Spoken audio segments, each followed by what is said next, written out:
Hello dears, welcome back to my channel. ഇന്ന് നമുക്കൊരു മന്തി recipe try ചെയ്താലോ? അടിപൊളി ടേസ്റ്റാണ്, സിമ്പിളാണ്, പെട്ടെന്ന് തയ്യാറാക്കാനും പറ്റും കേട്ടോ. അപ്പോൾ വീഡിയോയിലേക്ക് പോകുന്നതിന് മുന്നേ വീഡിയോ ഇഷ്ടപ്പെടുകയാണെങ്കിൽ ലൈക്ക് ചെയ്യാനും ഷെയർ ചെയ്യാനും സബ്സ്ക്രൈബ് ചെയ്യാനും മറക്കല്ലേ കേട്ടോ.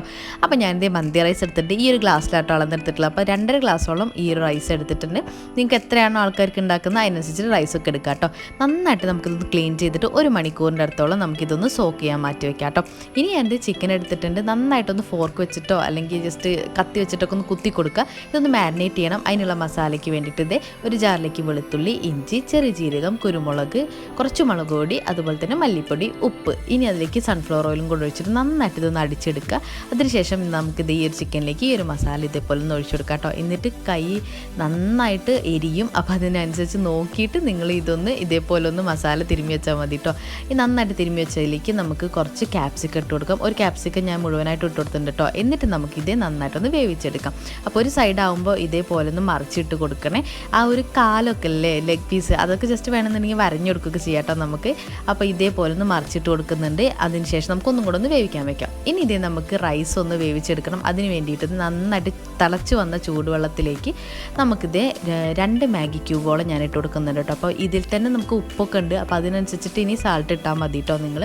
അപ്പോൾ ഇതേ 2 മാഗി ക്യൂബ് ഞാൻ ഇതേപോലെ ഈ ചൂടുവെള്ളത്തിലേക്ക് ഒന്ന് ഇട്ട് കൊടുത്തിട്ടുണ്ട്. അതിനുശേഷം നമുക്കിത് ഏലക്ക, ഗ്രാമ്പു, പട്ട, ബേ ലീവ്സ്, ഇത്രയും നമുക്ക് ഇതിലേക്കൊന്ന് ആഡ് ചെയ്ത് കൊടുക്കണം. അതിനുശേഷം ഞാൻ പറഞ്ഞില്ലേ കുറച്ച് ഉപ്പ് ഇട്ടെടുത്തിട്ടുള്ളൂ കേട്ടോ. കാരണം മാഗി ക്യൂബിൽ ഓൾറെഡി ഉപ്പ് ഉണ്ടാവും. അപ്പോൾ അതിനനുസരിച്ച് നോക്കിയിട്ട് ഇട്ട് കൊടുക്കുക. ഒന്ന് ഇളക്കി കൊടുക്കുക. അതിലേക്ക് നമുക്ക് ഈ ഒരു റൈസ് സോക്ക് ചെയ്ത് വെച്ച് നമ്മൾ റൈസില്ലേ അത് ഇതേപോലെ ഒന്ന് ഇട്ട് കൊടുക്കുക. എന്നിട്ട് നന്നായിട്ട് ഇതൊന്ന് ഇളക്കി കൊടുക്കണം കേട്ടോ. അരി ഇട്ടിട്ട് എന്തായാലും ഒന്ന് ഇളക്കി കൊടുക്കണം, മറക്കരുത് കേട്ടോ. അപ്പോൾ അതോടെ വേഗം നിൽക്കട്ടെ. ഇനി നമുക്കൊരു മയോണൈസ് തയ്യാറാക്കിയാലോ. ഈ മയോണൈസിൻ്റെ റെസിപ്പി ഞാൻ ഓൾറെഡി ഇട്ടിട്ടുണ്ട് കേട്ടോ യൂട്യൂബിൽ. അപ്പോൾ നിങ്ങൾ കയറി നോക്കിയിട്ട് നോക്കുക. അല്ലാന്നുണ്ടെങ്കിൽ ഞാൻ അവിടെ റെസിപ്പി പറയുന്നുണ്ട്. ഇത് നമ്മൾ 2 മുട്ട ഇതേപോലെ ബോയിൽ ചെയ്തിട്ട് അതൊന്ന് ഇട്ട് കൊടുക്കുന്നുണ്ട്. 3 വെളുത്തുള്ളിയും കുറച്ച് ഉപ്പും വിനാഗിരിയും സൺഫ്ലവർ ഓയിൽ നമ്മൾ കുറച്ച്, അതായത് ഒരു 1/4 ടീസ്പൂണേ നമ്മൾ ഒഴിച്ചു കൊടുത്തിട്ടുള്ളൂ. നന്നായിട്ട് അടിച്ചെടുക്കുക. ഹെൽത്തി ആയിട്ടുള്ള ഒരു മയോണൈസ് നമുക്ക് കിട്ടും കേട്ടോ. നിങ്ങൾക്ക് കുട്ടികൾക്കൊക്കെ കൊടുക്കാൻ പറ്റുന്ന നല്ലൊരു ഹെൽത്തി മയോണൈസാണ്. അപ്പോൾ അതെല്ലാവരും ഒന്ന് ഉണ്ടാക്കി നോക്കണം കേട്ടോ. ഇനി നമുക്കിത് വേവിച്ചെടുത്ത് നമ്മൾ ഈ ഒരു റൈസിൽ ഇതേപോലെ ഒന്ന് ഊറ്റിയെടുക്കണം. അതിനുശേഷം നമുക്കിത് എല്ലാ ചിക്കനൊക്കെ നന്നായിട്ടൊന്ന് വെന്ത് വന്നിട്ടുണ്ട് കേട്ടോ. അതിന് മുകളിലേക്ക് നമുക്ക് ഇതേപോലെ റൈസ് ഒന്ന് ഇട്ട് കൊടുക്കുക കേട്ടോ. മുഴുവനായിട്ടൊന്ന് ഇട്ട് കൊടുക്കുക. ഒരു പകുതി ആകുമ്പോൾ നമുക്കൊരു പകുതി രൂപത്തിലാവുമ്പോൾ അതിലേക്ക് നമുക്ക് മുളക് വെച്ചെടുക്കാം. ഇതേപോലെ പച്ചമുളക് ഇതിനെ നടുക്ക് വെച്ച് കൊടുക്കുമ്പോൾ അതിന് ഫ്ലേവർ മേലിലും താഴെ റൈസിൽ നമുക്ക് കിട്ടും. അതിന് വേണ്ടിയിട്ട് അങ്ങനെ വെച്ച് കൊടുക്കുന്നത് കേട്ടോ. എന്നിട്ട് നമുക്ക് ബാക്കിയുള്ള റൈസും കൂടെ ഇതിലേക്ക് ഒന്ന് ഇട്ട് കൊടുക്കാം. അതിന് ശേഷം നന്നായിട്ട് ഇതൊന്ന് ലെവൽ ചെയ്ത് കൊടുക്കാം കേട്ടോ. ഇതേപോലെ എല്ലാ ഭാഗത്തേക്കും ആവുന്നവരും ലെവൽ ചെയ്ത് കൊടുക്കാം.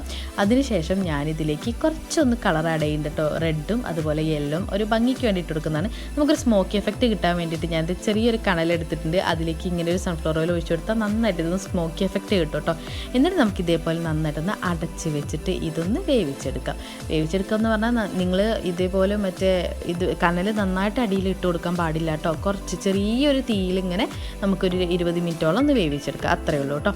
അപ്പോൾ ദം എടുത്ത് വെക്കില്ലേ നമ്മൾ, അതേ സെയിം സാധനം. അപ്പോൾ അതേ സംഭവം റെഡിയായി കിട്ടിയിട്ടുണ്ട് കേട്ടോ. കണ്ടോ, നല്ല ആവി പറക്കണ മന്തി റെഡി ആയിട്ടുണ്ട്. അതിൻ്റെ മേൽഭാഗത്തുള്ള റൈസൊക്കെ നമുക്ക് ഇതേപോലെ വേറൊരു പാത്രത്തിലേക്ക് മാറ്റിയെടുക്കാം. അതിനുശേഷം ചിക്കനില്ലേ ഇതേപോലെ ഒന്ന് മാറ്റി കൊടുക്കാം കേട്ടോ. അതിലുള്ള ചിക്കനൊക്കെ ഒന്ന് എടുത്ത് മാറ്റി വെച്ച് കൊടുക്കണം. അതിനുശേഷം ബാക്കിയുള്ള ആ ഒരു റൈസില്ലേ അത് നന്നായിട്ട് നമുക്ക് കാരണം അടിയിൽ നല്ല ഗ്രേവി ഉണ്ടായിരിക്കും. അപ്പോൾ അതൊക്കെ നന്നായിട്ടൊന്ന് പിടിക്കുന്ന പോലെ ജസ്റ്റ് ഒന്ന് ഇളക്കി കൊടുക്കുക. അരി പൊട്ടരുത് കേട്ടോ, അത് നോക്കുക. അതിനനുസരിച്ചിട്ടുള്ള പോലെ ഒന്ന് ഇളക്കി കൊടുക്കുക. അതിനുശേഷം നമ്മൾ നേരത്തെ മാറ്റി വെച്ച റൈസില്ലേ അതും കൂടെ ഇതിൻ്റെ മേളിലേക്ക് ഇട്ടിട്ട് നന്നായിട്ടൊന്ന് മിക്സ് ചെയ്ത് കൊടുക്കുക കേട്ടോ. ഇതിൽ ഞാനൊരു കാര്യം വിട്ടുപോയിട്ടുണ്ടെങ്കിൽ നിങ്ങൾക്ക് ഉണക്കനാരങ്ങയല്ലേ അതൊന്ന് ഇട്ട് കൊടുക്കണമെന്നുണ്ടെങ്കിൽ ഇട്ട് കൊടുക്കുക കേട്ടോ. അത് അത്ര നിർബന്ധം ആയി തോന്നിയില്ല. ഇവിടെ ജസ്റ്റ് ഒന്ന് അമ്മ ഉണക്കിയ നാരങ്ങ ഉണ്ടായിരുന്നു, അതാട്ടോ ഞാൻ അതിലേക്ക് ഇട്ട് കൊടുത്തിട്ടുള്ളത്. അപ്പോൾ അതൊന്ന് ശ്രദ്ധിക്കുക കേട്ടോ. ഉണ്ടെങ്കിൽ നിങ്ങൾ ഇട്ട് കൊടുത്തോളൂ കേട്ടോ. അപ്പോൾ സിമ്പിളായിട്ട് കിട്ടിയിട്ടുണ്ട്. പെട്ടെന്ന് നമുക്ക് തയ്യാറാക്കാൻ പറ്റും കേട്ടോ.